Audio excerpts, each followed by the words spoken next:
আসসালামু আলাইকুম ভিউয়ার্স, আপনারা দেখছেন মাহের কুকিং হাউস।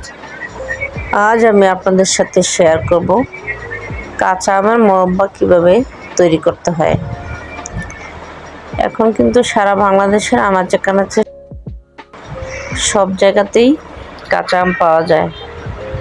তো এই কাঁচা আম দিয়ে কিভাবে মোরব্বা তৈরি করব সেটা আজ আমি আপনাদের সাথে শেয়ার করব। আর কাঁচা আমের এই মোরব্বা তৈরি করার জন্য আজ আমি এখানে নিয়ে নিয়েছি কাঁচা আমগুলিকে আমি ভালোভাবে ধুয়ে খোসা ছাড়িয়ে নেব এবং এগুলোকে আটি সহ 2 টুকরা করে নেব। আমি এগুলোকে ছুলে 2 টুকরা করে নিয়েছি, আটি সহ নিয়েছি। এখন আমি এগুলোকে কেচে দেখাবো কিভাবে কাঁচা চামচ দিয়ে কেচতে হয়। দেখেন এভাবেই কেচে আমি আপনাদেরকে দেখিয়ে দিচ্ছি।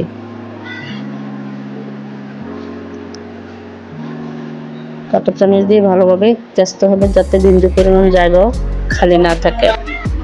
এটা যত ভালোভাবে কেচবেন তত ভালোভাবে শিরাটা টানতে পারবে আমটা, এবং আমটা খুব ভালোভাবে মোরব্বার জন্য উপযুক্ত হবে যদি ভালোভাবে কেচে নেন।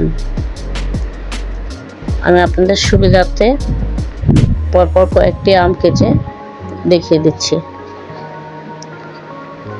আপনারাও এভাবেই কেচে নেবেন।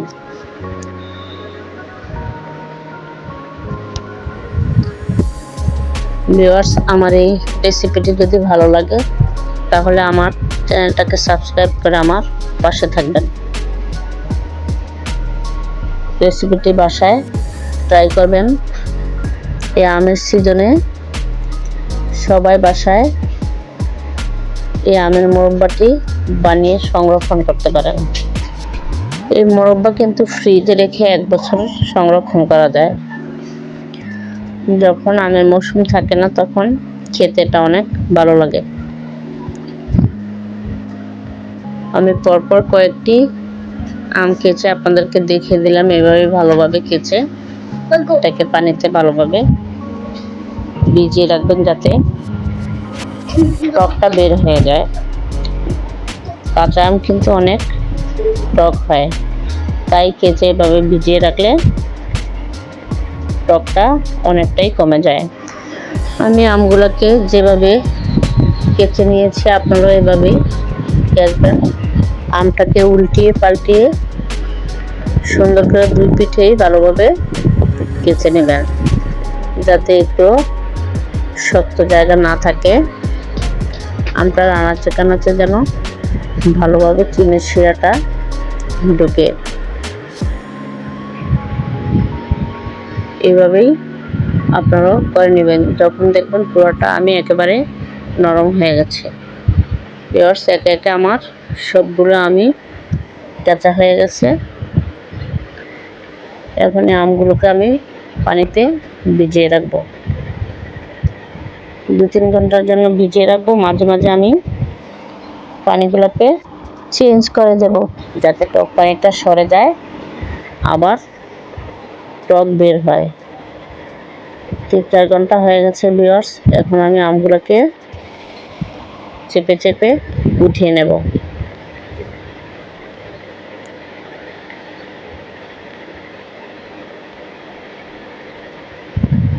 তারপর আমি এই আমগুলোকে একটু গামছা ভালোভাবে পরিষ্কার করে নিয়েছি, এটাতে করে আস্তে আস্তে করে এরকমভাবে চিপে নেব যাতে 1 ফোঁটাও পানি না থাকে। যতটুকু পানি চেপে নেওয়া যায়, তাহলে আমটা যখন আপনি চিনি শিরাতে দিবেন তখন আর অত বেশি পানি উঠবে না। আর যদি পানি থাকে বেশি তাহলে কিন্তু বেশি পানি উঠে আমটা সিদ্ধ হয়ে যাবে বেশি, আর তখন আমটা ভেঙে যাওয়ার সম্ভাবনা থাকবে। এই জন্য যতটা পারেন পানি বের করে নেবেন। গামছাতে এভাবে চেপে চেপে নিলে গামছার মধ্যেই পানিটা চুষে চলে আসে।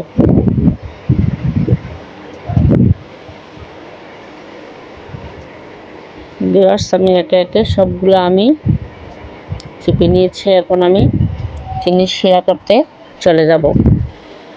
আমি এখানে দিয়ে দিলাম পুরো 1 প্যাকেট চিনি, মানে 1 কেজি চিনি। আমি এখানে যে 12-13টা আম নিয়েছি তাতে আমার 26টা টুকরো হয়েছে। ছোট সাইজের আম, তাই এখানে আমার 1 কেজি চিনি চলবে। এবার আমি দিয়ে দিলাম আমগুলো দিয়ে একটু ঢেকে দেব যাতে পানিটা বের হয়ে যায় সিদ্ধ হয়ে, এবং চুলাটা মিডিয়াম আঁচে রাখতে হবে। একটু পরে আমি ঢাকনাটা উল্টিয়ে আবার নেড়ে চেড়ে নেব। আমি আবারও ঢাকনাটা দিয়ে ঢেকে দিলাম এবং কিছুক্ষণ পরপরই আমি ঢাকনাটা উল্টিয়ে আমগুলোকে একটু নেড়ে চেড়ে দিই।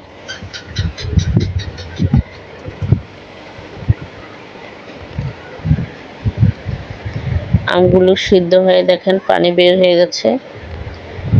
এখন আস্তে আস্তে করে আমি আমটাতে চিনির শিরাটা লাগিয়ে নেব, এবং আমি ওই পাতিলটা চেঞ্জ করে নিয়েছি, কারণ ওই পাতিলটা আমগুলো একটু বেশি হয়ে গেছে, তাই আরেকটি বড় পাতিলে আমি আমগুলোকে নিয়ে নিয়েছি। এবং আস্তে আস্তে করে এবার আমি আমগুলিতে চিনির শিরাটা যেন চুষে নেয়, চুলাটা হালকা আঁচে রেখে আমি এটাকে পুরোটা শিরাটাই আমি লাগিয়ে নিচ্ছি। আর যাতে 1 ফোঁটাও পানি না থাকে, আস্তে আস্তে জাল করে এটাকে আমি উল্টিয়ে পাল্টিয়ে সুন্দরভাবে চিনিটা যাতে আমটাতে লেগে যায় এভাবেই নাড়াচাড়া করতেছি। একটু সাবধানে নাড়াচাড়া করবেন যাতে আমগুলো ভেঙে না যায়। দেখেন আমার মোরব্বাটা কিন্তু প্রায় তৈরি হয়ে গেছে। শিরাটা পুরোটাই চুষে নিয়েছে। এখন আমি আমগুলোকে উঠিয়ে নেব। আমার মোরব্বা কিন্তু রেডি হয়ে গেছে। এখন এটাকে আমি সার্ভ করে আপনাদেরকে দেখিয়ে দিচ্ছি। দেখেন আমার একটি মোরব্বা ভাঙে নাই, কত সুন্দর হয়েছে। এভাবে আপনারা বাড়িতে ট্রাই করবেন।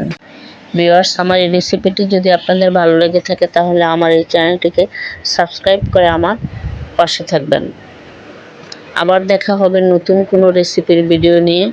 সেই পর্যন্ত ভালো থাকেন। Take care. Bye bye. আল্লাহ হাফেজ।